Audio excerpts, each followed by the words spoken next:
بسم الله الرحمن الرحيم. الحمد لله رب العالمين، وصلى الله وسلم على سيدنا محمد وعلى آله وصحبه أجمعين. I praise Allah, the one who deserves to be praised. I praise Him for what He deserves of His perfect names and attributes, the Creator of the world, the wise, the omnipotent, the powerful, the all-knowing, the all-knowing, the all-hearing. I bear witness that there is no deity ever worthy of worship except Allah, and I bear witness that Muhammad is His slave and messenger.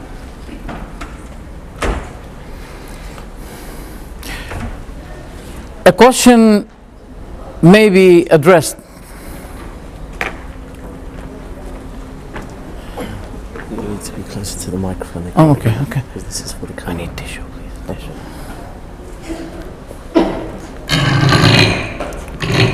Can you hear me now? It's better?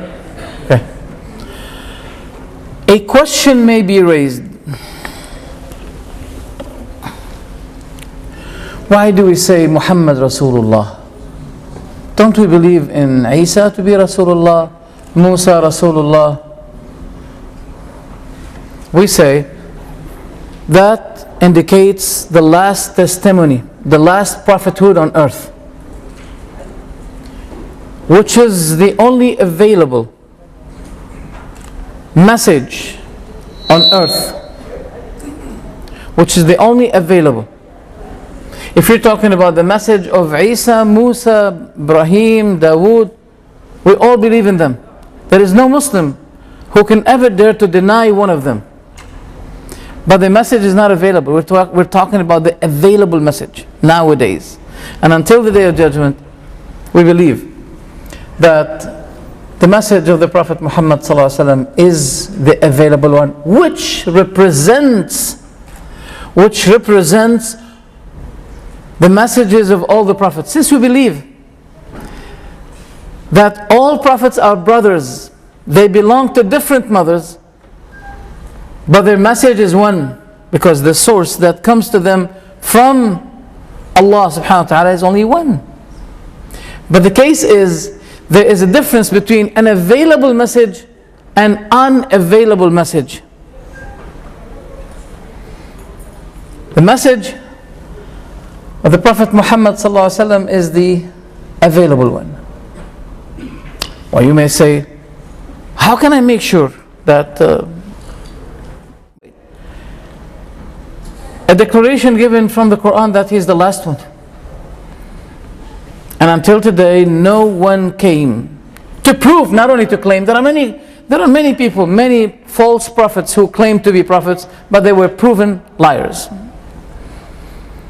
But since 1,400 years, when we find in the Qur'an that Muhammad ﷺ is the Khatam of An-Nabiyyin, is the seal of all prophets, did anyone prove the otherwise?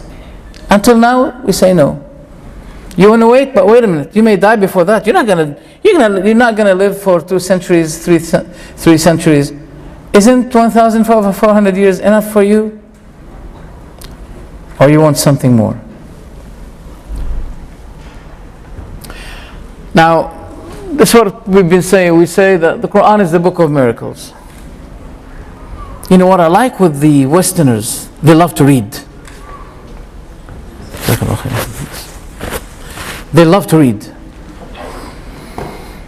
I like it when I see it. And the tubes underground, they all like to read. That's good. But I would love that someday those lovers of reading, I would love to see them having this copy of the Quran. They just have a look at it and read it with contemplation, with pondering. And I will assure to you tonight that they will be convinced that this is the Book of God. I came here, probably most of you don't know me, so I don't know if you believe me since you don't know me or not. But you believe me? Does this face look a face of a liar to you? I hope not. I swear by Allah that I have experienced some of those who became Muslims, and one of them is an American reservist in the army who converted to Islam at one night. And on the second day, after he was given a copy of the Qur'an, after he converted, on the next day I saw him putting a mark on the book, on the Qur'an. I assumed that he'd been reading something like 100 pages. He spent a part of the night reciting the Qur'an, reading the Qur'an. And I said to him, what do you believe about this book? He said, the one who reads it and doesn't believe it is crazy. It's an amazing book. As you see, the Qur'an is the book of miracles. It is miraculous. Look at the verses. والشمس تجري لمستقر لها ذلك تقدير العزيز العليم والقمر قدرناه منازل حتى عاد كالعرجون القديم لا الشمس ينبغي لها أن تدرك القمر ولا الليل سابق النهار وكل فيه فلك يسبحون. I'm not going to read it to you. You read it while I was reciting it. It's beautiful. It addresses its speech, its words. It penetrates the bottom, the depth of the heart of the person. It's very beautiful. You can tell when you read it, it did not come to the Prophet Muhammad from this side, it came from that side, from up, from above. The words are divine. They're not human. They're not words produced or suggested by humans. Look at this. أَمَّنْ جَعَلَ الْأَرْضَ قَرَارًا وَجَعَلَ خِلَالَهَا أَنْهَارًا وَجَعَلَ بَيْنَهُمَا بَرْزَخًا وَجَعَلَ بَيْنَ الْبَحْرَيْنِ حَاجِزًا وَجَعَلَ بَيْنَهُمَا بَرْزَخًا وَجَعَلَ بَيْنَ الْبَحْرَيْنِ حَاجِزًا أَإِلَٰهٌ مَّعَ اللَّهِ بَلْ أَكْثَرُهُمْ لَا يَعْلَمُونَ. And among the graces of Allah that Allah subhanahu wa ta'ala created within the human beings, and I'm one of them, a way of recitation that can help really. The person feels this is from Allah. I'm not going to spend the whole time reading on your things, but just let's recite this one. I'll read it quickly, have a look at it. We created man from an extract of clay, then we set him as a sperm drop in a firm lodging, etc., etc. Read it, have a look at it.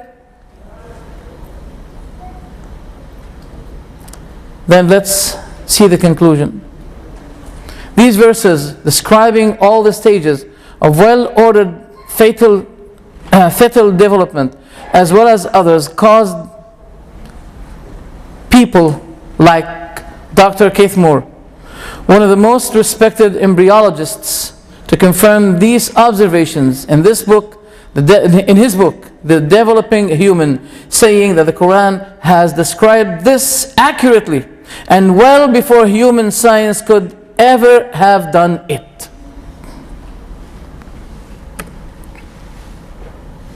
Now, the question is, there's nothing more here. The question is, this man, a professor, who gave that declaration, and whom I heard that he became Muslim, and another person who is extremely expert in terms of embryology, he's from Thailand. He also declared Islam because of this verse. Because the third, it describes the figure of that substance or object exactly as it looks like inside the womb of the mother. Yet nobody has access at the lifetime of the Prophet Muhammad ﷺ to see this.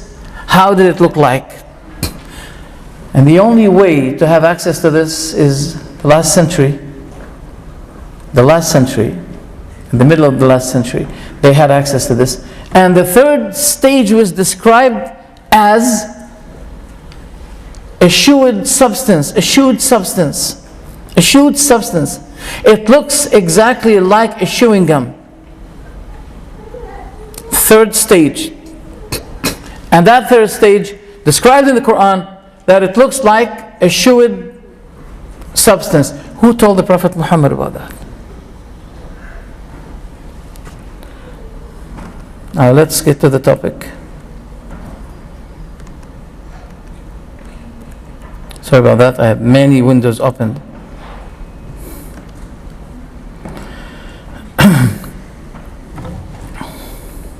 All right.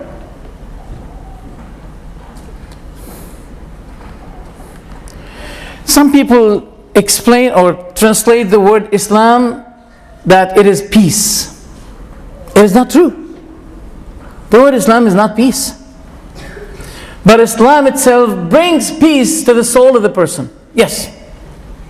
And one of the names of Allah is the peace. And His religion brings peace. And the house He's preparing for His servant believers, those who believed in His religion, it is called the place of peace, the house of peace, Jannah. We know that it's called heaven, paradise, in Spanish, paradisa.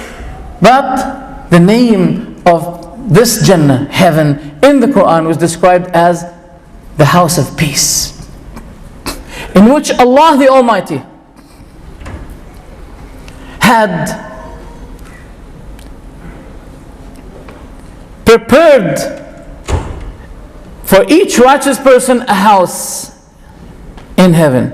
And there's something significant that Allah mentioned in the Quran, that Allah made it known to them. You know how beautiful is the navigator? To have a navigator that guides you to the place you want exactly, accurately. But Allah told us that in Jannah, people will be automatically, naturally be guided to their own places in Jannah. So I believe that reassurance, peace, the happiness of the soul, the spirit, the heart can be achieved through joining this religion, obeying your Creator, because He had created the heart. And Allah knows how the heart becomes happy and when the heart becomes sad. And the sadness and the happiness of your heart is in the hand of its Creator. You obey Him. Obey Him.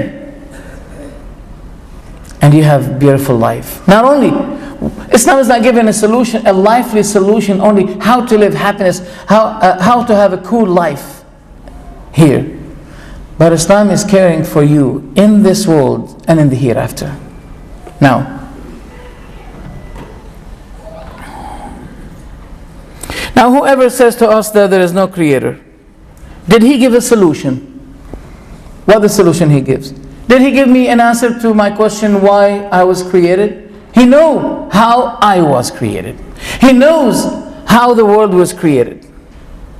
As to how, he's knowledgeable. As to why, he's ignorant. Can he give me a solution? I need a solution. I need someone to give me an answer. Why am I created? What am I supposed to be doing here? Where do I go after I die? What would be my fate? Am I just like a bull that a lion attacked, then the bull was eaten by groups of lions, that's all? Is my life just like a life of a lion, of a bull? An eaten animal, an animal that was eaten by another animal? Is that my life? We must be something significant. Come on, Allah gave us a preference over the whole creation, the whole creatures. We have significance. We are significant. Not only this, but God ordered His angels, according to the Qur'an, to go down to Adam, and that what caused the resentment and hatred of the devil against Adam, and that resentment continued to every one among the sons of Adam. And that is why we are here on this planet. But many people don't know it. So the one who denies God doesn't give us an explanation, any explanation, rational explanation about why we are here.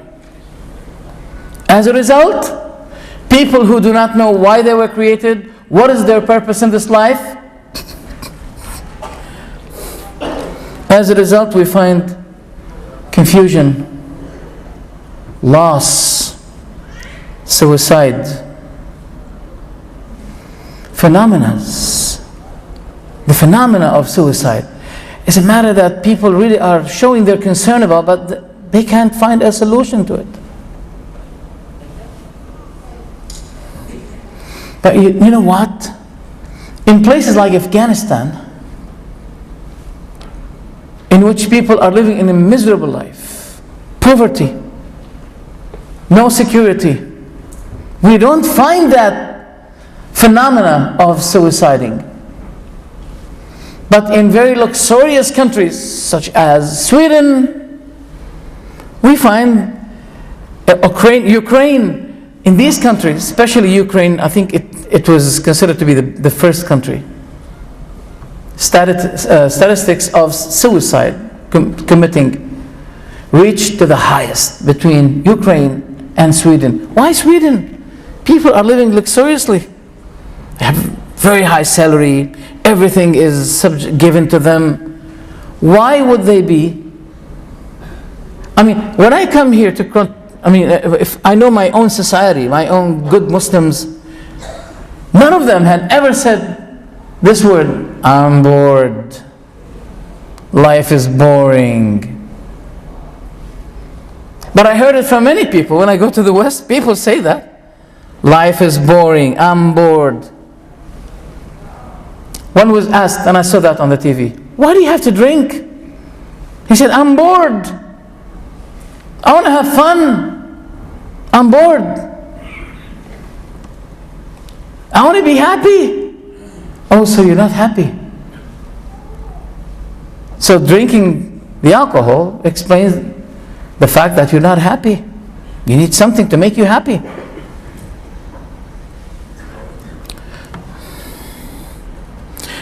What I really complain is to find that in the time of knowledge, in the time of science,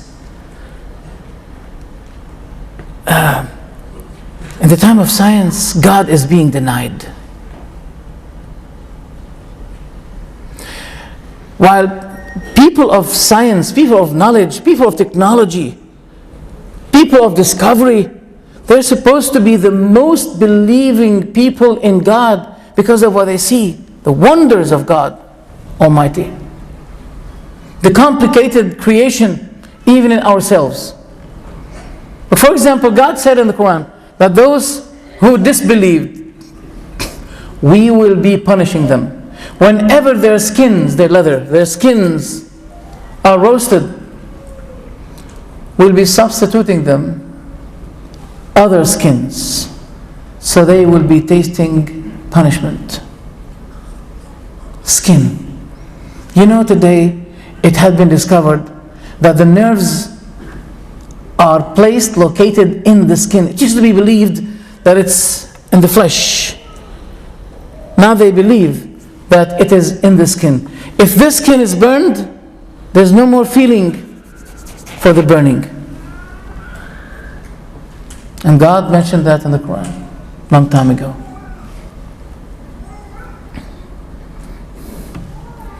Yes, I can understand why people are saying, declaring we deny God, we don't believe in God. You know why? Because of the negative background they had from the church. Mistakes of the church. But wait a minute. Is the church the only sinner? You know that in the United States people are fleeing sometimes from the elephant to the donkey, and then from the donkey to the elephant. Did you understand what I mean? No? What are the two political parties in the United States? The Republicans and the Democrats. So the symbol of those two parties, one is taking the elephant, the other one is taking the donkey. And people, they run. Sometimes they have to run from the donkey to the elephant, and some other time from the elephant to the donkey. Why? Because there are mistakes. They want to choose someone else. Maybe this time he's gonna. People as if they are playing, as if they are gambling.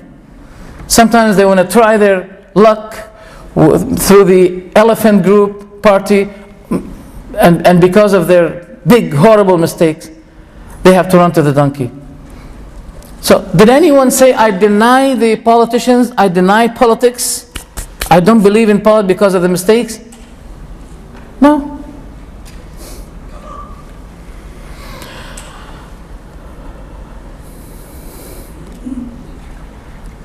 And likewise, for example, in Britain, conservators and, what is the other? Labours.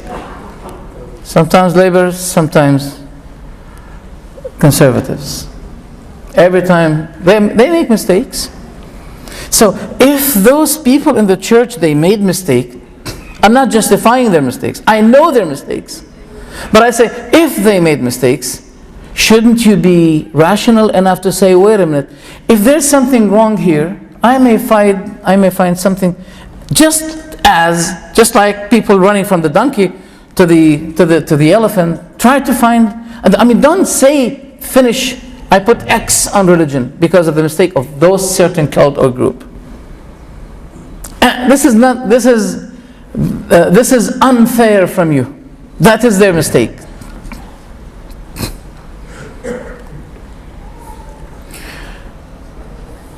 But the question is, what is the guilt of God? If some people claimed something and they referred that lie to God Almighty, what is the guilt of God Almighty? And proving that there is a creator for the creations, is it a deviance, misguidance, something that you need to correct us for, if we believe that there is a creator for the creation? Are we misguided, misled, if we believe that there is a creator for the creation?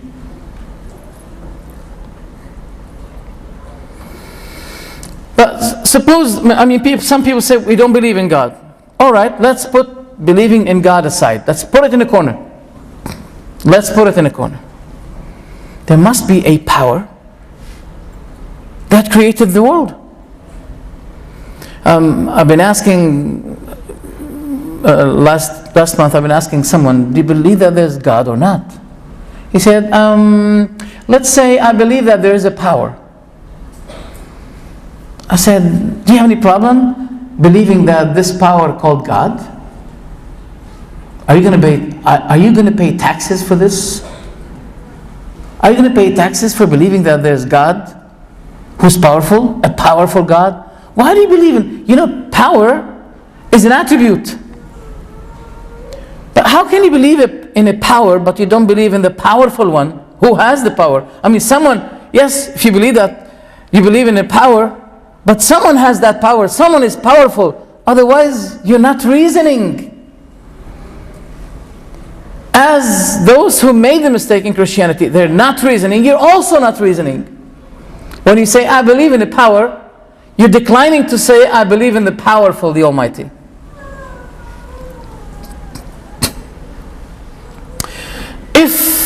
some people say the nature created itself by itself. If the nature created itself by itself, then it becomes necessary, compulsory, should be believed. But the created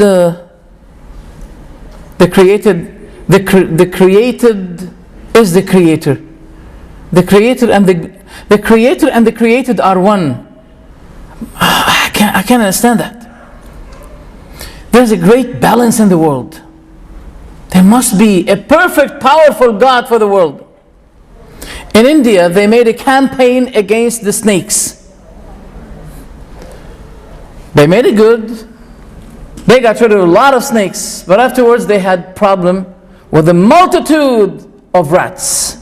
Who've been taking care of the rats? The snakes. And now you got rid of the snakes. You have to encounter the problem. You have another problem.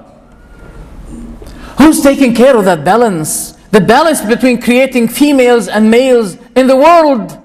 Not only between humankind, but also cattle, insects, name them. Who's holding that balance? If we have a foundation, it requires a manager. It requires a manager. Without that manager, the foundation cannot run. Allah is the manager of the world. If this small foundation cannot run without a manager, what about the whole world? Also in India, they made a campaign against birds. They've been killing a lot of birds because it used to be eating their greens and products. Then they had problems of insects, which had been eaten 50 times what the birds used to be eating. So there's a big balance in the world. Can't you see this big sun and those multitude galaxies, the way they run, in a very massive way of running, in a great course, and no one will be colliding? Who's holding that system? Look, it's been said that order is systematic. This is a rule, as you see. Order is systematic. What about the system here? What about the systematic order we have in life? No one behind it? The nature is behind it? No.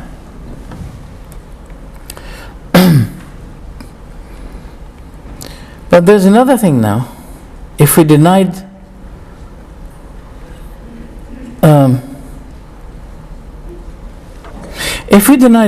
the creator or the religion, we have another problem. We have another problem. What about the morals? Who can define the morals if we have no religion?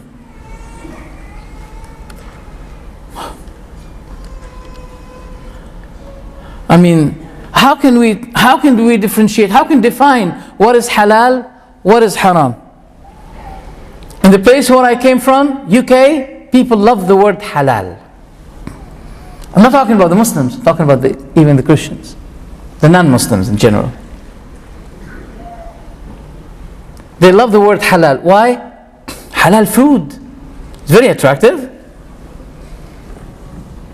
But there are certain things we believe they're haram. For example, bingo, gambling, nude, movies, especially after 12 o'clock. Tang, 12 o'clock. Now, the parents can see what children are not supposed to see.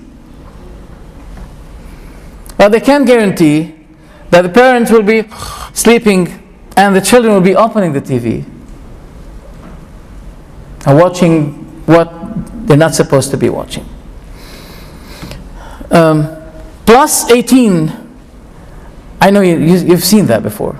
Plus 18, that means if you're over 18, you can see. But if you're less, don't go, don't enter. If you're 18, you can enter. But if you're less than 18, don't enter. Who makes these rules that this is allowed, but if you're less than 18, you're not allowed?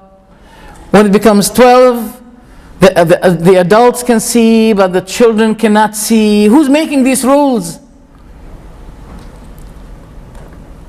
What about cheating wives? Does it have any rule? For example, if a person came and said, my wife cheated me, would they put her in jail for that? I need someone to guide me about that. I didn't come across that. I didn't know. Is there any official punishment for one who finds his wife cheating? The only thing they may say, well, divorce her. The only thing they can say, divorce her. But is there any punishment, just like the punishment of not paying the taxes? You know that not paying the taxes in the West, it's a big criminal, a big crime. If you don't pay the taxes, it's a big crime. But if, God forbid, if someone found someone else with his wife, what is the punishment? Is there any official punishment? Is there any ruling for this? Is it possible that not paying the tax is a greater crime than finding a cheating wife with someone else? Is it moral to find temples of devil worship for the devil worshippers, saying to the people, well, you want to worship the devil? Go ahead, that's your right, you're welcome. I mean, who's making these rules? Who's signifying what is allowed and defining what is allowed? If you lose religion, especially, I'm talking about especially, I mean, there are disagreements between Christianity and Islam, but at least there are some rules, common rules between Islam and Christianity about decency, about, for example, homosexuality, all of these stuff. From the place I came, people classify you, they just want to smell you.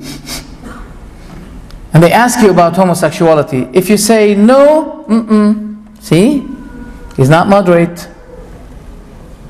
He's not moderate. He's anti-homosexuality. They will be classifying you that you have something negative. Why? Freedom. What about if a father wants to marry his daughter and she's 18 years old? Is that allowed? Will they be saying no, that's punishable? I don't think so. I don't know. So if there is no high authority that guide us to the highest standard of morality, where can we get the sources of morality? How can we define it? We'll be losing that. That's why we say people need to know something about that, because there is something that people don't know. The more you disobey God, the more you feel bored, the more you feel something wrong in your heart, because these kinds of sins, they cause the narrowness of the heart, the blaming system that keeps working in you, and you want to malfunction that blaming system that keeps working, blaming you from your own soul. Then there is a need for intoxications, for tranquilizers. Drugs will be a temporary solution for that. That's what's happening. I'm describing something which I have experienced myself. I'm not talking about drugs that I've been experiencing drugs. I have experienced some gaps and problems in the society. I have seen how daughters and sons speak to their fathers, the way they speak to them. There is nothing in their dictionary called righteousness for your father and mother. No. And you know what? The society there, they suffer this and they express their complaints against that. No righteousness, no obedience. They don't know what, for example, we have, that paradise is under the feet of your mother. You want to be in paradise? Be obedient to him. Be righteous to your mother. And I was declaring, in the UK, I was declaring my hatred to the day of the Mother's Day. I said, I don't like that day. They say, wow, that's not good. Don't you say be kind to? I say, yes. But I don't like that a daughter remembers her mother only once in a year. You know why? Because that would be opening the injuries in the heart of the mother. The mother will be receiving a call from her daughter. Oh, mom, congratulations. This is your feast. This is your day. The mother will be saying, oh, my daughter, you just remembered me now? Once in a year, one day in a year. In Islam, the whole year is for the mother. Not only one day for the mother. The whole year is for the mother. You can't enter Jannah if you are unrighteous to your mother, to your parents. To be kind to them. Not to leave them to the rehab places. And tell them, you got your life, you're old already, now get lost.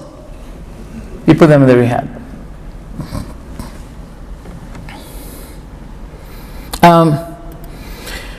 I can see the mistake of the science today, that they were so rushed, so enthusiastic, so keen to support and to back up Darwin's theory, which is until today is called theory. And Darwin was suggesting us to be like this.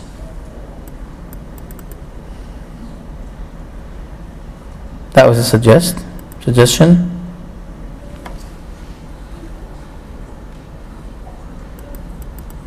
Yeah.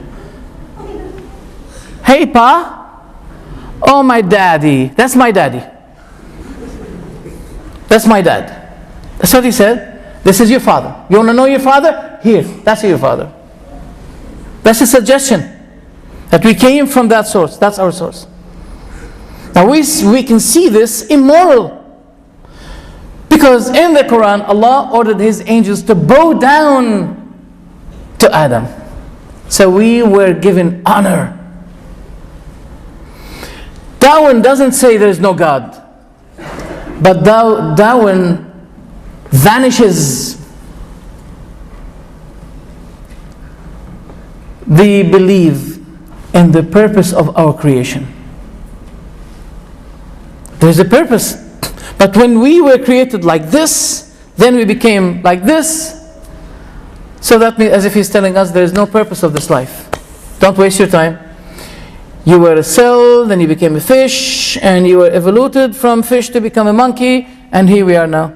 I mean, 200 years we have these camps. Until now, we haven't seen anyone with tail. A picture was picked for him, and he has a tail. 200 years we have the camps. No one was. One said to me, because this system has stopped. Where do you get these rules from? Who told you that it's supposed to be for millions of years going like this, evolution, and suddenly 200 years it stopped? Who's telling you that? We're supposed to be finding creatures like this. Have you seen that? They call it bird cat. Sorry, Darwin. You're supposed to be like this. Or something like that.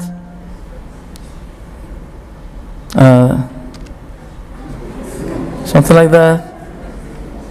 Something. He looks like me. Let's see, but he doesn't have a beard. Okay. Oh, forget about that. Ant-human. Crocoduck.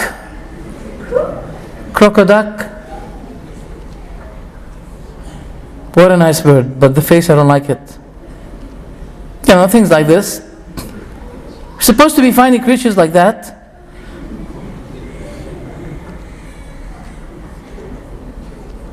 Okay, I forget it. You know, despite they are managing today same-sex marriage, and I've been asked, are you okay with that? What is your take about that? I said, well, there's a slight problem. There's a problem that when a child has two fathers, he's going to be asking them, where's my mom? I want my mom, or the vice versa. Two mothers for the child. The child's going to be, he's going to be asking, where's my dad? Do I have a dad? You can't be created by two mothers, there must be a dad interfering. But you know what?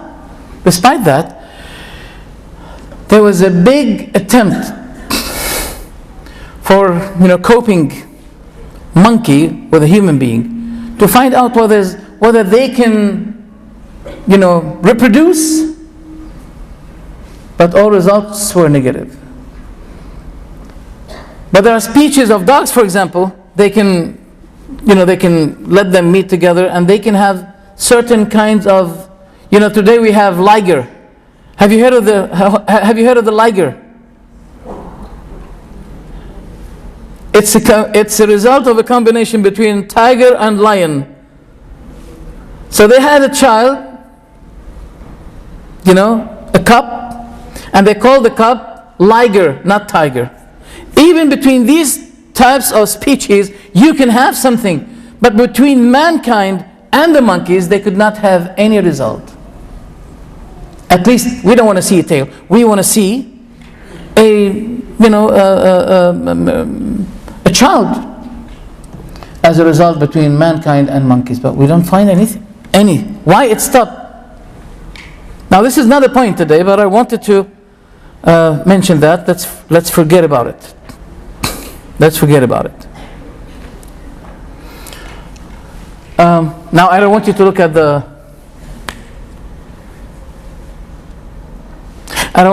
this. Okay, you can look now if you want. The giving of the Qur'an is still mutajaddid. Mutajaddid, that means it's always renewing or giving something new in every time. I'm going to mention to you something very fast, very quickly, because I run out of time, and I think my time is almost finishing. Thank you for your attendance, by the way. And I would like also to declare my gratefulness to the organizers and to Al-Fanar administrators. I think you've heard about this verse where Allah subhanahu wa ta'ala said, فَالْيَوْمَ نُنَجِّيكَ بِبَدَنِكَ لِتَكُونَ لِمَنْ خَلْفَكَ آيَةً. This day, as for this day, we're going to save you by your corpse. So it will be a lesson to those who will be coming after.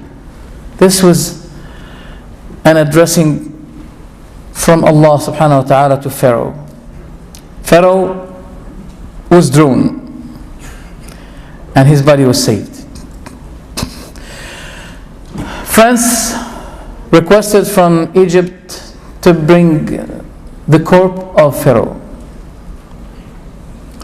The one who was in charge of examining the body, testing it, is a person who wrote a book about the difference between the Quran, the Bible, compared to the modern science. Maurice Bucaille. Maurice Bucaille realized that he was touching the bone of Pharaoh, the mummy, they call it the mummy, and there's a breaking that took place. Here the arm was broken, detached, and he was wondering why here. He realized a lot of salt, and that salt was accumulated here as a result because of this drowning. Everything happens in this world is under Allah subhanahu wa ta'ala. Allah subhanahu wa ta'ala's significant watching and managing. And Allah wanted this to be a miracle. As Allah subhanahu wa ta'ala said, سَنُرِيهِمْ آيَاتِنَا فِي الْآفَاقِ. We're going to show them our signs in the horizon and even in their own selves, until it becomes obvious to them that this manifests to them that this is the truth. أَوَلَمْ يَكْفِي بِرَبِّكَ أَنَّهُ عَلَى كُلِّ شَيْءٍ شَهِيدٌ. Isn't it sufficient for you to know that your Lord is watchful over everything? So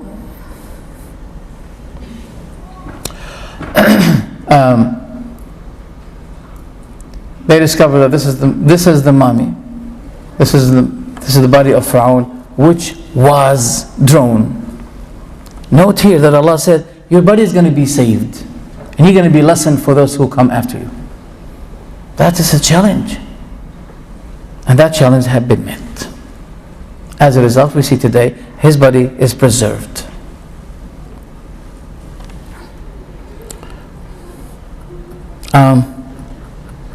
There are many kinds of miracles. Now, our definition of the miracle is to do something which is miraculous. Miraculous means it will be frustrating people. People can't do something similar to that.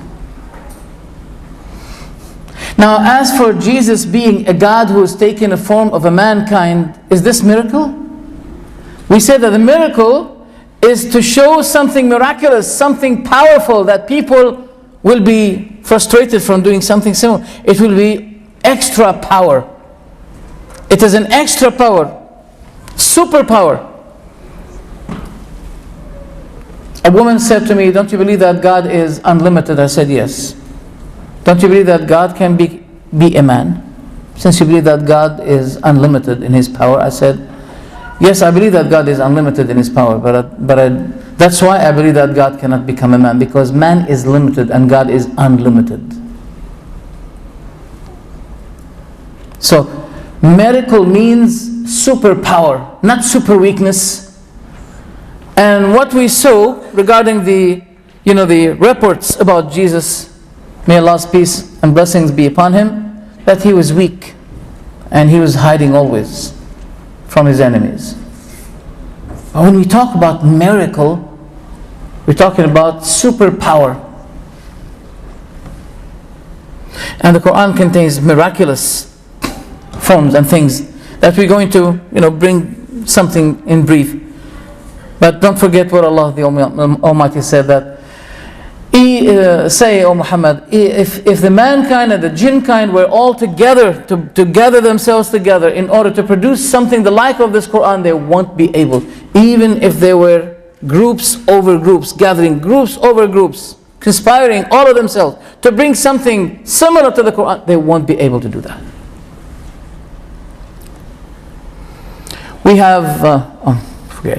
We have many kinds of miracles in the Quran.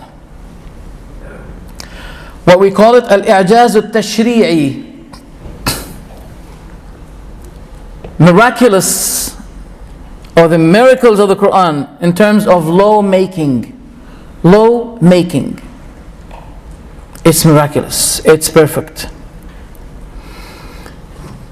The Islamic system regarding criminality can give instant results for getting rid of crimes.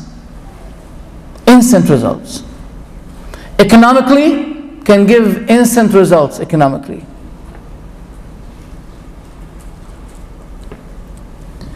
Also, miraculous rhythm. The Quran doesn't only give the truth, but it gives it in a very beautiful rhythm. Listen to me. Some of you may don't know the Arabic, but you can tell. The words are beautiful, very impressive. Those who know the Arabic and they read the Quran in its original language, they love it. It's very impressive. Wallahi. But I want those who do not know Arabic to listen to the Quranic way, to the rhythm in the Quran.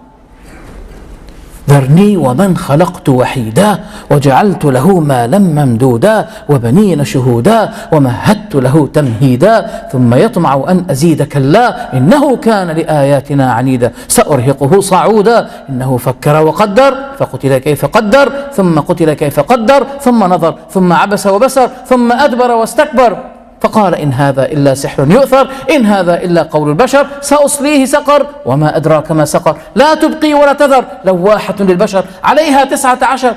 These are the words that were so impressive, and the Quran was revealed on Muhammad.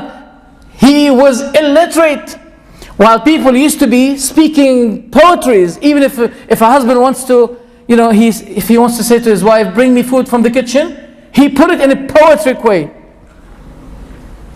In a poet way. They were very expert in that. This was naturally coming out from them. Poetry. When they saw the Qur'an with this beautiful, impressive, significant way of expression, they said, this is not poetry. This is a very soft way of expression. This is a very high rhythm. We can't describe it. They were frustrated even from describing this beautiful rhythm that we see in the Qur'an. They couldn't say anything against it. But also it contains amending and correcting kinds of miracles. You may be asking, how? Let's come to it. The miraculous in lawmaking, such as the first miracle in the Quran, the pure worship to Allah. Allah told us in the Quran that whenever the Prophet firstly addressing his people, he starts saying to them, Ya qawmi, O my people, u'budullah, worship Allah. Ma lakum min ilahin ghayru, you have no other God to worship except Him. This is the first thing the Prophet used to be addressing his people. And the Quran calls for the pure worship of God. Yes, there are many people in the world, there are billions of people in the world, they're worshipping Allah. But the case is, do you worship God purely or not? Yesterday I had a lecture, and I was saying in the lecture to a group of women, do you like the honey? I said, yes. I don't think any among us is going to be saying, no, I don't like the honey.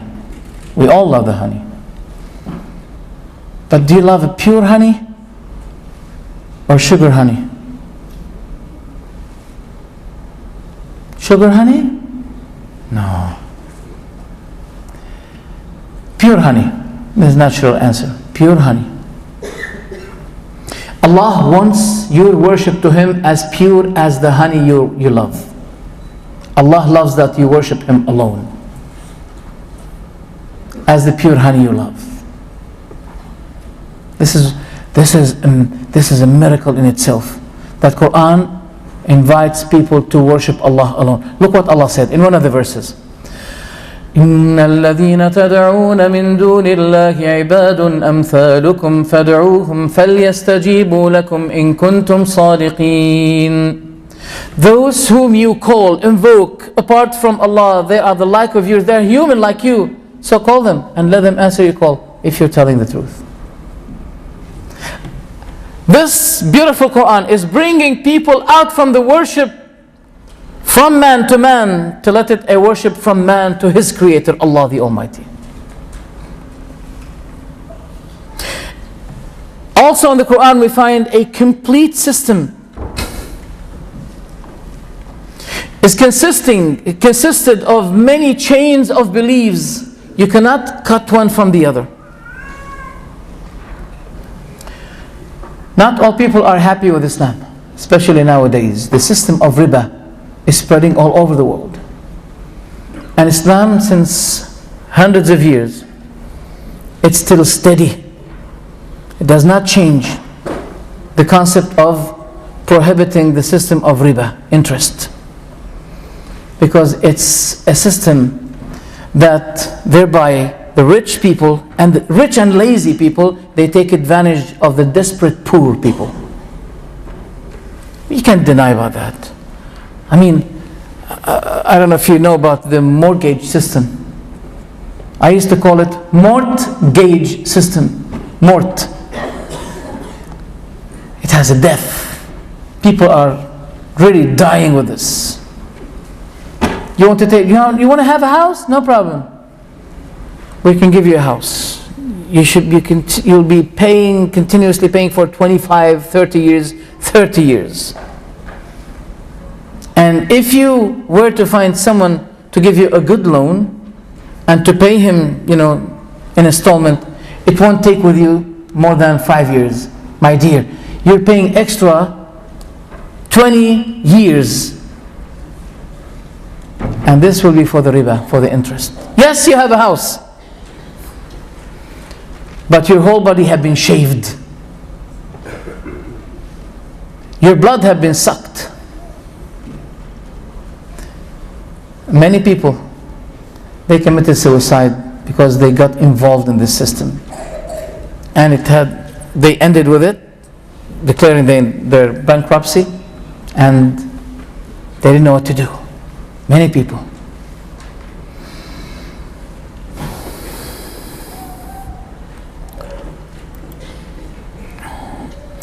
In Christianity, for example, we have Christians believing that in something called the Old Testament and the New Testament. The Old Testament and the New Testament. The New Testament does not contain a law, constitution. It talks about love, mostly love. That God saved us, God sent His only Son, etc., etc. It doesn't contain a constitution for people. People need a constitution to know what is halal, what is haram, etc., etc. But the Bible contains, the Old Testament contains, this is haram, this is halal, etc., etc. But imagine if people remained without a constitution. How can they live? How can they manage their life? So as a result, in Christianity they have no constitution. Even the matter of divorce. I'm going to give you a symbol. Divorce. Do you know that in Christianity, divorce is not allowed? Just in one case, except in one case. If you caught your wife cheating, she committed adultery, then this is the only way where you are exempted, you're allowed then to divorce your wife. Other than that, you're not allowed. Now, I'm not going to focus on that, but I'm going to be saying, imagine if this is the only solution for the desperate husband who suffers from his wife. If this is the only solution, maybe I think he has to set her up.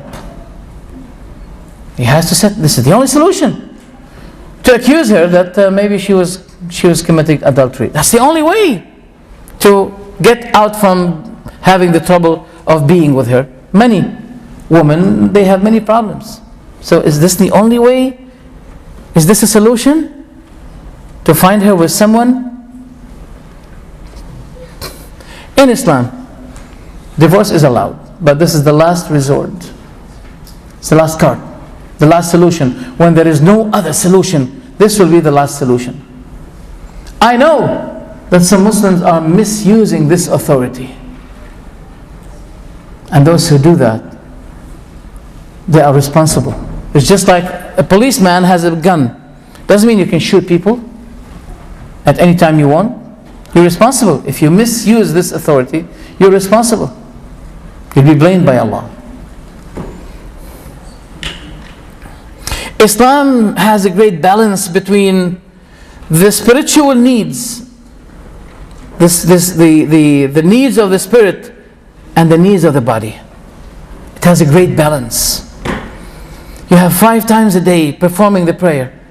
And what is between every prayer, there is a forgiveness for what had been committed between. Even if you became sick, ill, you lost your child, you lost your leg. In Islam, a believer, no matter what happens with him, he will be rewarded for that.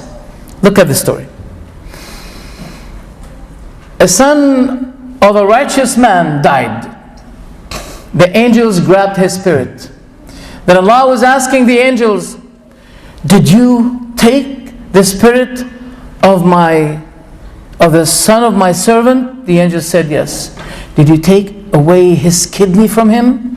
You know, this is an expression. We call the son the kidney of his father. That means a part of his father. The angels replied and said yes. Allah then said, what did my servant say? The angel said, oh Allah, Hamidaka wastarja. He praised you. And istarja means, he said, to Allah we belong, and to Him is our return. Then Allah said, build for my servant a house in Jannah, paradise, and let it be called the house of gratitude, the house of thanksgiving, the house of praising. He will be expiated, he will be forgiven his sins by everything he suffers. And if he shows patience, and if he is still tested with these kinds of difficulties and hardships, he'll be walking on earth while on his shoulder there is no bad deeds at all. That means he will die and Jannah will be waiting for him. Tell me, you need to be a believer. You need to be a believer.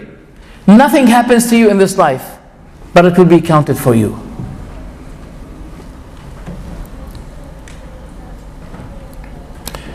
In Islam, there is something which we call prevention. The police in the West, they are good in chasing the criminals. They're very good. I admit that their system, the police system, is much greater than the other system, than our system here, anywhere in the Muslim world. Yet, they have big problems. Big challenges. They have big challenges. Why? Because their system is based on trying to solve problems, but the Islamic system is to make a prevention before having these problems. A prevention.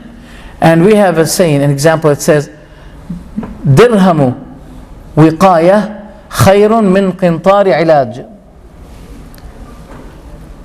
Dirham wiqaya khayrun min qintari ilaj. A prevention is better than treatment. What they have is the treatment of the problem, to try to solve the problems they have. Why they have the problems? Because drugs, people are not really strict against drugs. Alcohol is the first stage. Alcohol and cigarettes are always the first stage of the drugs.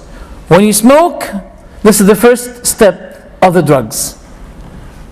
Am I correct if I say that cigarettes are the cousins of the drugs, for example? You know, those who go like that and then they feel good, they feel high, they get high. I believe that the cigarette is the cousin. Once you smoke this, now you're ready, you're able to smoke the other one.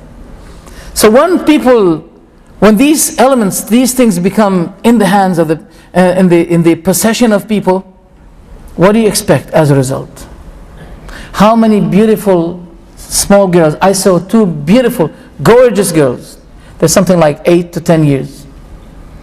They used to use them for the wedding. You know, they let them dress the wedding dress, etc. Very beautiful girls. Suddenly, both died in a car crash.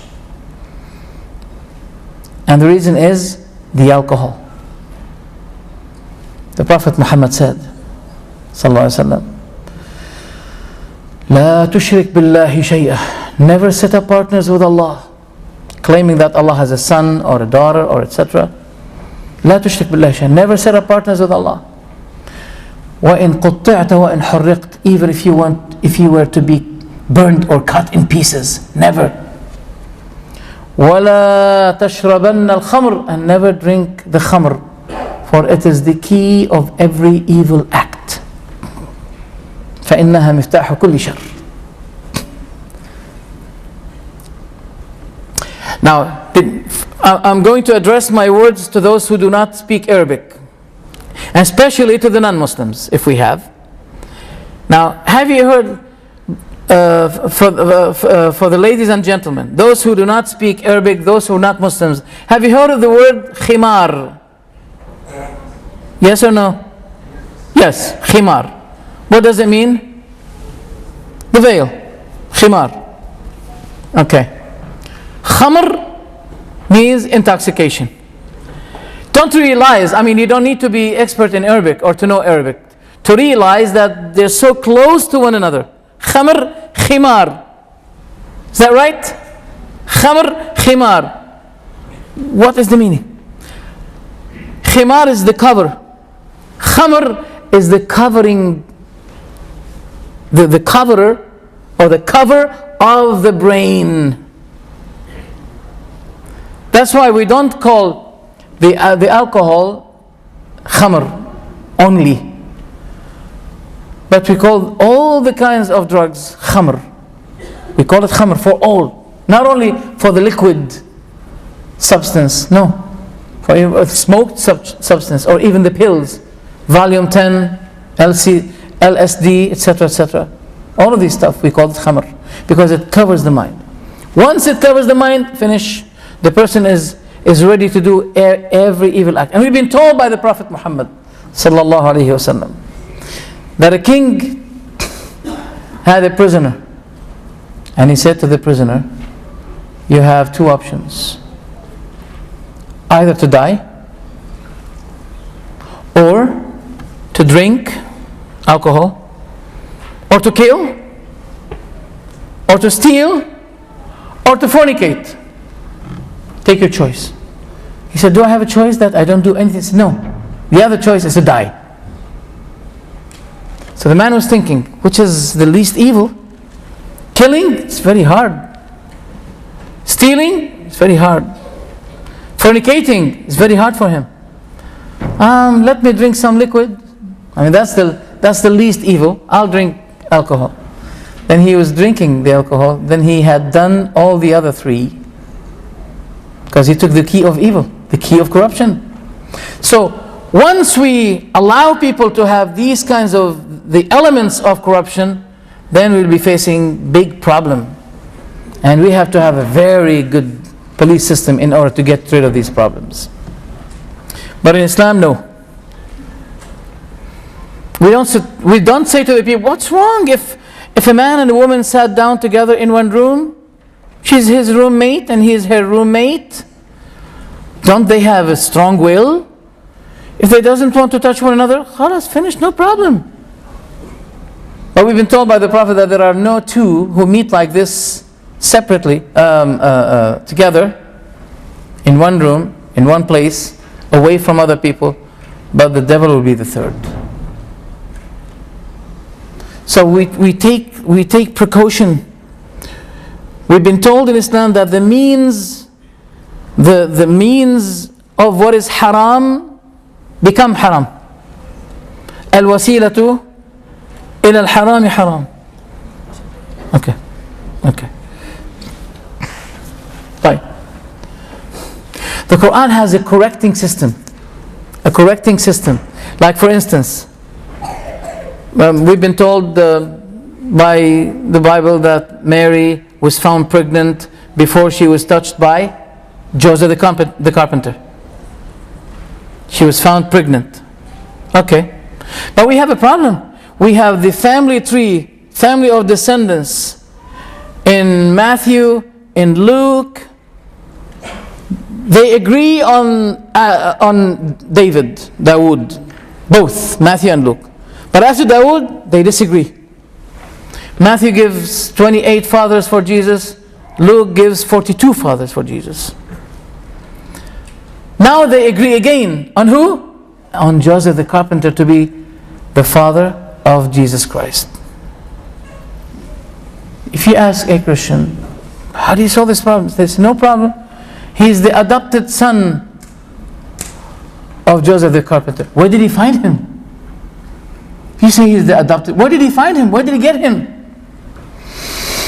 And furthermore, you can't have a family tree in your house and you tell someone, you see that family? This is my family tree.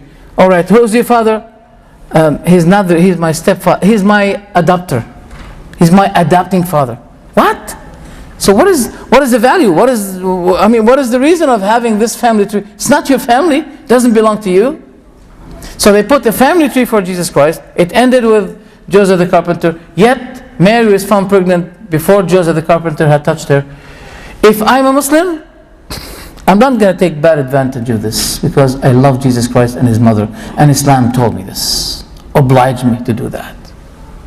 But if I was a Jew, I would be saying, that means you're attributing something wrong to Mary. Once you say that she was found pregnant before Joseph touched her, and now you add Joseph the carpenter to be the father of Jesus Christ. How can a Christian answer a Jew? No answer can be given. Islam gave the answer.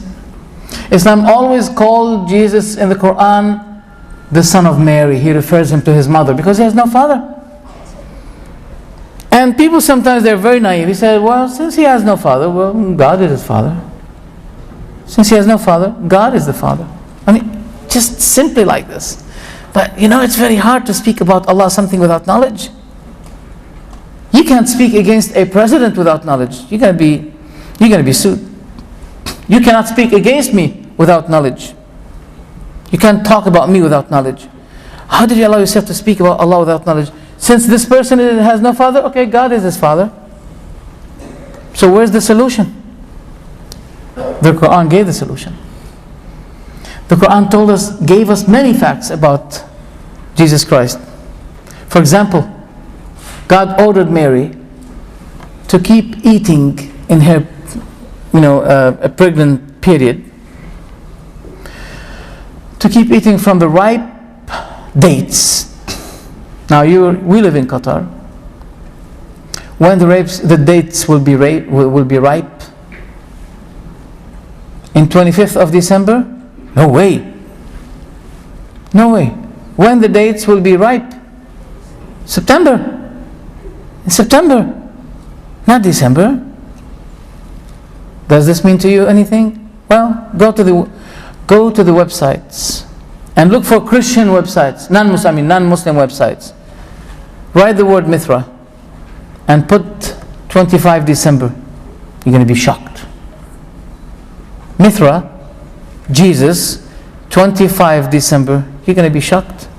This is not the birthday of Jesus. This is the birthday of Mithra, a Persian religion that the Romans used to be believing and following. And they took, because they loved this incident, 25th. Still, people love it until today. 25th of December, oh, that's beautiful. Economically, it's beautiful. Many shops, they count on that day, 25th of December. But you'll find the fact that Jesus Christ was not born at that time, and Allah indicated that. There are many corrections. I'm sorry I don't have much time to give these things, to give an answer to these things. But it is true that Jesus, peace be with him, had been given an honor in the Quran. We find an answer to what we find in the Bible. In the Bible, Jesus said that God is going to support me. He's going to defend me. He's going to take me up. There will be a time you will come to seek me and you will not find me. I will be up and you will be down. You will die in your sorrow. That's in the Bible. But did this happen? Afterwards, we find the same Bible quoting Jesus saying, Ili, Ili, lima shabaktani, which means, my God, why did you leave me? Why did you leave me? Why did you forsake me? But in the Quran, God said, that Allah said to Isa, Jesus alayhi salam, Ya Isa, inni mutawafik. Oh, Jesus, I'm accomplishing you. That means your mission. وَرَافِعُكَ إِلَيْهِ, and I'm ascending you up to myself. And I'm going to purify you and support you against those plotters of your enemies. In the Quran, this was fulfilled. The Quran is full of miracles. I don't think my time will be helping me. Let me show you something, just one thing. One thing. There's a chapter in the Quran called Al-Hadid, the iron. And one verse is contained in it, talking about the iron being descended to the earth. Anyone, I used to be faced by some people who said to me, how can you believe that the iron was descended on the earth? Don't you know that it is contained in the depth of the earth? And there are many materials over it? How do you believe that it was descended? How your Quran says that? Let's see now. Let's see. Can we have the...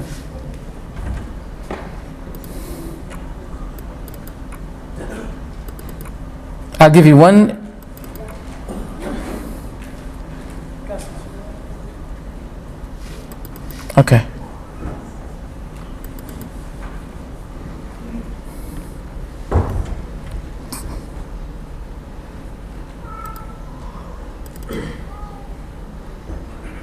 Voice?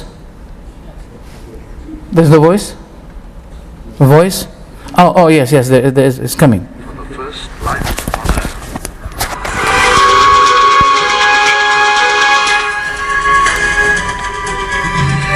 It's here. 4.5 billion.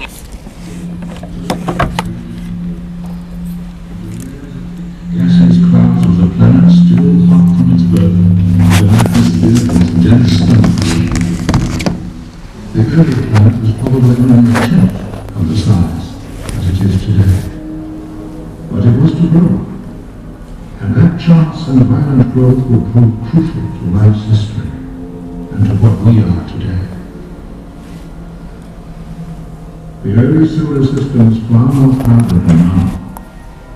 Where today the four inner planets orbit, 4.5 billion years ago were scores of smaller planets orbiting the sun. Orbits of sun were drawn by gravitational force towards each other, and encounters of awesome magnitude were unavoidable.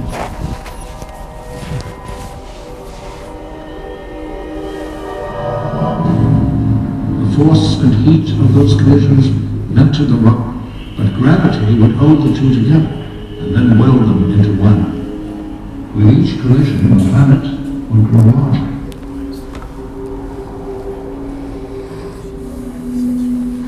We believe that of the four innermost planets, Mercury was formed by only one or two such collisions, while Venus, almost the size of Earth, was formed by 8. Mars may have escaped any collision. Earth, the largest, perhaps with as many as 10 impacts.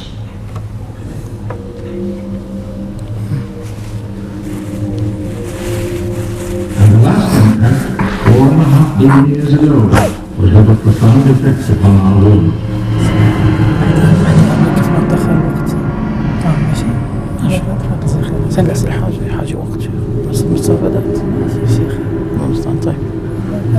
The giant ball crashed into the center of the planet and gave Earth its iron core.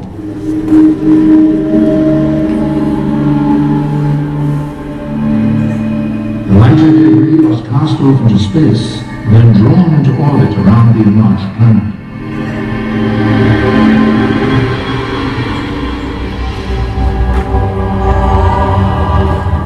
For some millions of years, the Earth had rings like the planet Saturn.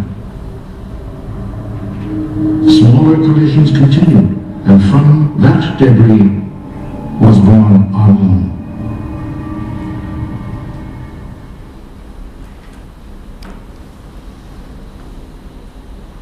What's going on? At the Earth's center is a massive ball of iron known as the core. An outer core of molten iron swirls around it. Next is the mantle. Slow-moving, hot rock, 1,800 miles thick. In contrast, the crust, the part we live on, is thin. In fact, it's broken into pieces called plates. 4.6 billion years ago, a continual rain of meteorites pounded the molten Earth. Each strike brought with it more rock, making our planet bigger and scattering metals over the surface.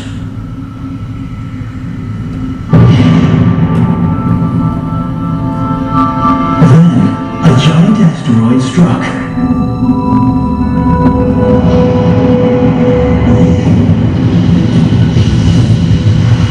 Its massive iron core didn't stop on the surface. It sank towards the center, and it attracted all the Earth's metals to it as it went.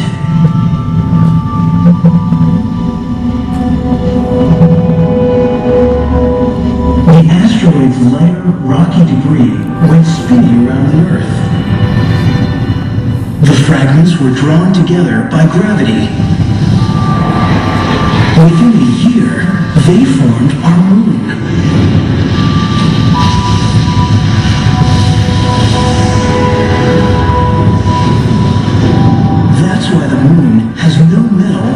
core. And it's why metal is rare in the Earth's crust.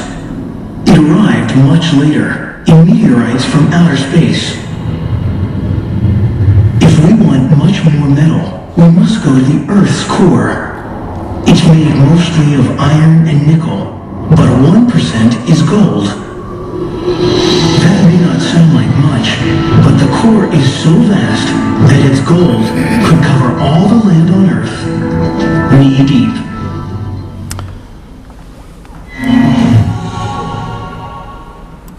Okay, thank you very much. Voice? Okay.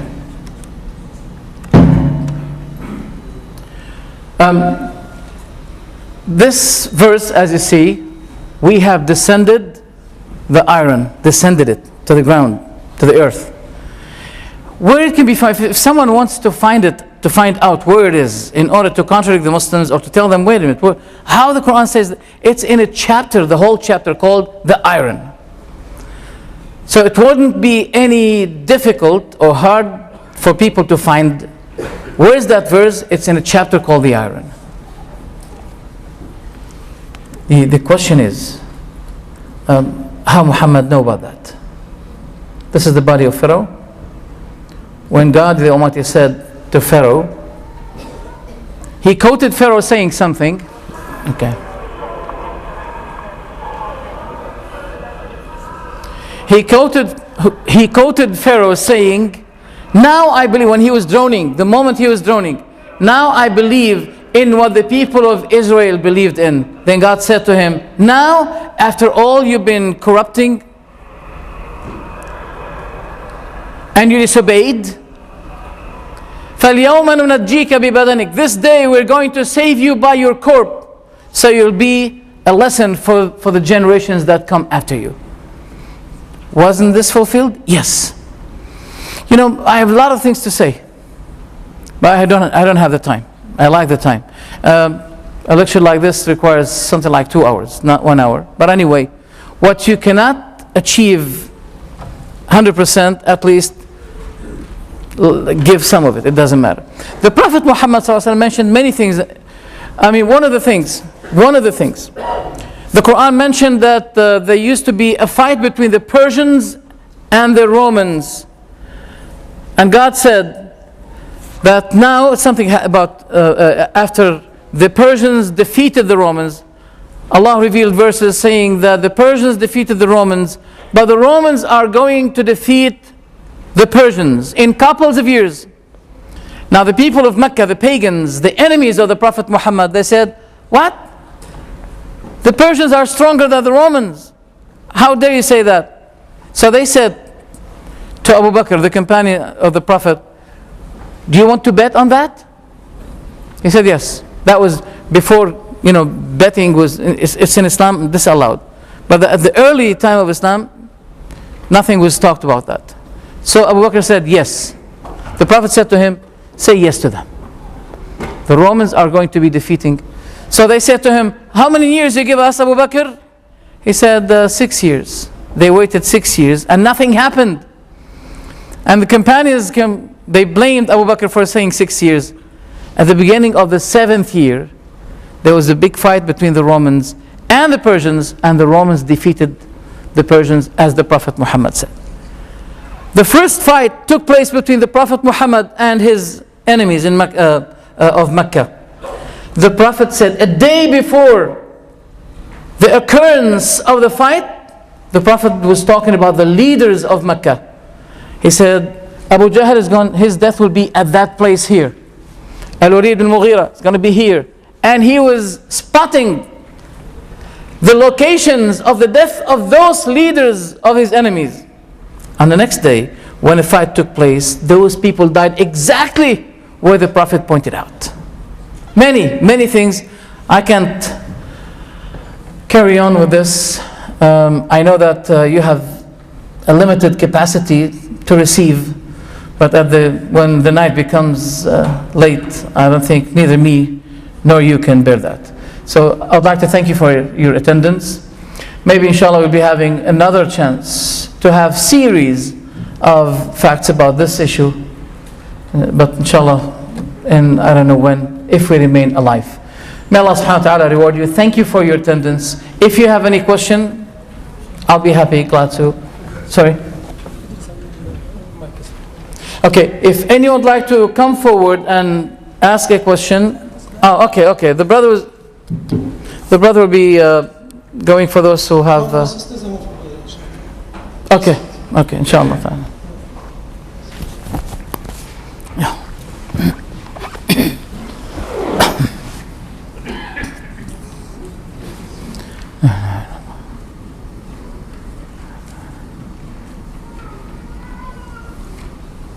If the sister has a question.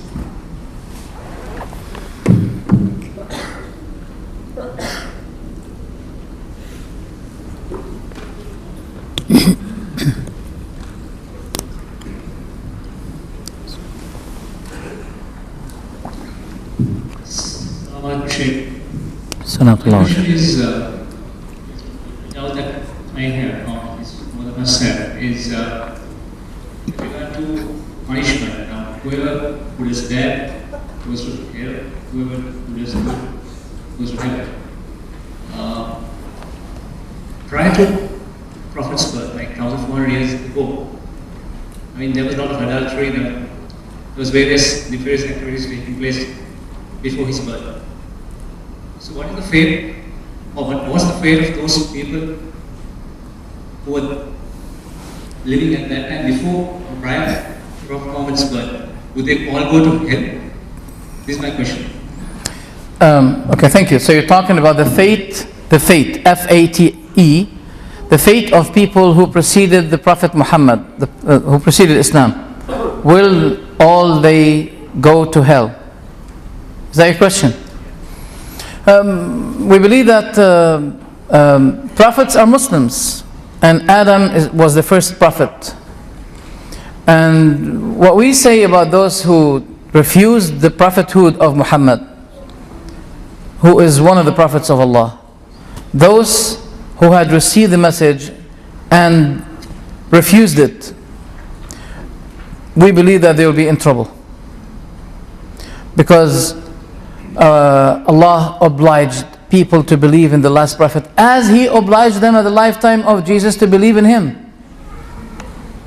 Now, we're Muslims, right? You may ask this question: what about those who disobeyed Jesus when He invited them for belief and they refused? I don't know if you're a Christian, but I addressed that question to a Christian and they said to me, they are sinners and they deserve to be punished. Then I said to them, that's what I say about Jesus. This is the same thing I believe. And that's what I believe about those who heard the message, who understood the message, yet they refused it. Because this life is a life of test. You may not like it. You may say, well, I don't like that. But it's not the issue of life and the reality about this life being a test from God Almighty unto us. It's not under your desire. This is a system that we have to follow. Even your very body is responding to its creator. You can't resist the, for example, inhaling system that you have. You can't refuse it. Why do you refuse the system of God Almighty, the constitution of God? After death, you will realize what you've been refusing and you'll regret. But it's only one chance that you have in this life. The brother is from the UK. Have you seen any interview in the BBC with someone who died and then he came back and he was giving his experience about what he saw after he died? Have you seen someone? Is that real? Is this true? Someone said, I died. Then he was relating about what happened to him after his death. Well, I didn't. And I don't believe that someone died really death. I'm talking about the real death. And then he came back to life and he started to tell people about what, etc., etc. What I want to say is that when a person dies, he will realize that he was denying something. And he will regret. But regret will not be fruitful, beneficial. So, what I say is the fate of those people before the Prophet Muhammad is just like the fate we say about those who refuse the Prophet Muhammad. Anyone who did not believe in Moses alayhi salam, is responsible. The enemy of Musa, whom you saw now, we believe that he'll be in hell. If you don't like it, we may say to you, obey, and you won't be having this kind of fate. Follow the obedience of your God. Be obedient to the one who created you. That's what he wants from you. And he said, Jannah, paradise is waiting for you. Because I complain, some people, they don't want to obey, and they don't want us to say, you're going to be in hell. As if they say, can God compromise with us, please? God doesn't compromise, we have to compromise. God created everything from nothing. But we need Him, He doesn't need us. That also maybe sound, He doesn't need you. But Allah loves those who obey Him. Allah is very kind. We always begin with this beautiful verse. The entirely merciful, the specially merciful. Allah is merciful and very kind. But Allah has a system that you have to observe and you have to follow. It's your test in life. If you make it, you'll be successful. If you don't, you'll be in trouble. You can't ask the manager of school to compromise with you. You don't want to study, but he should not be giving you 0. You can't.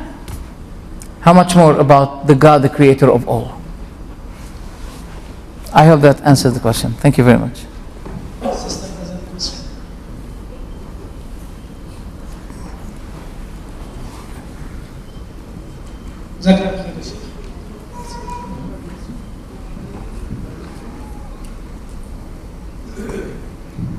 Assalamu alaikum, Shaykh. Assalamu. I got a doubt regarding yesterday's lecture. Yesterday you said that dresses should not be beyond the ankles, and I am following that. But my question is that some of my brothers, they used to come to masjid and fold their pants to 10 or 15 inches, and then lead the prayers. Just when they are going out of the masjid, they unfold them.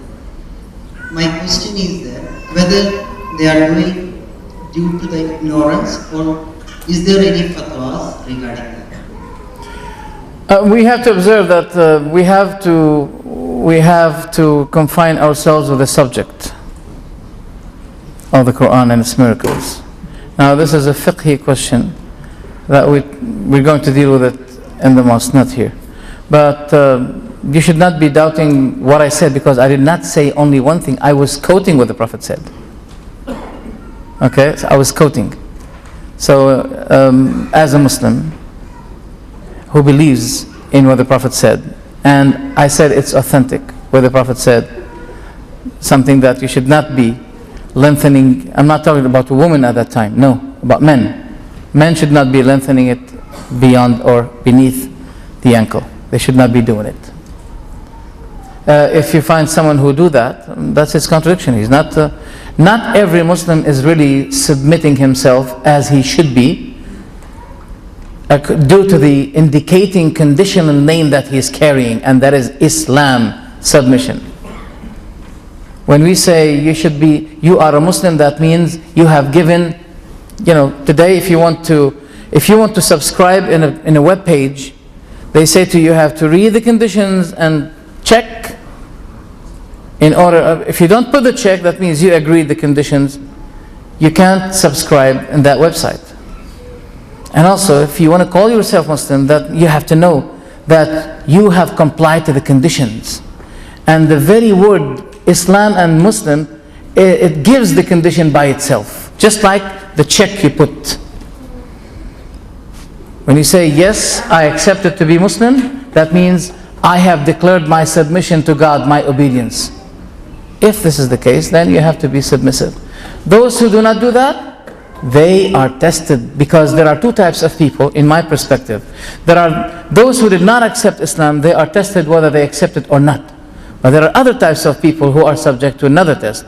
Those who claim to be Muslims, they are tested whether they practice it or not.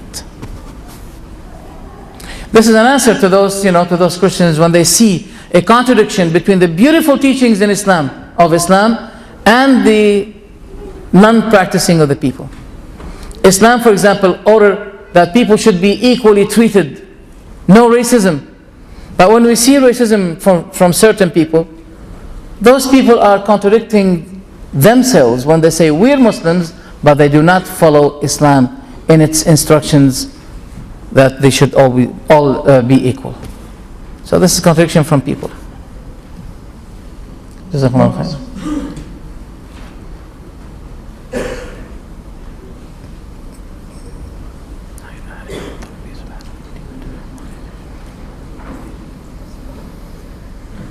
Bismillahirrahmanirrahim. Assalamu alaikum, Shaykh. Salam. I want to ask regarding the miracles of the Quran, about the Surah Al-Mulk. I heard about the hadith, and that it can save us from the kubur. In commentary, please.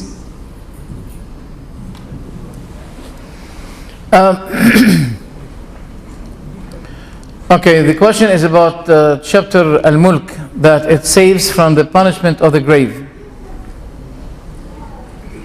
I heard about this hadith and I think it's authentic, yes, that it helps the person to be averted from the punishment of the grave if a person keeps continuously maintaining its recitation. And I hope it's authentic.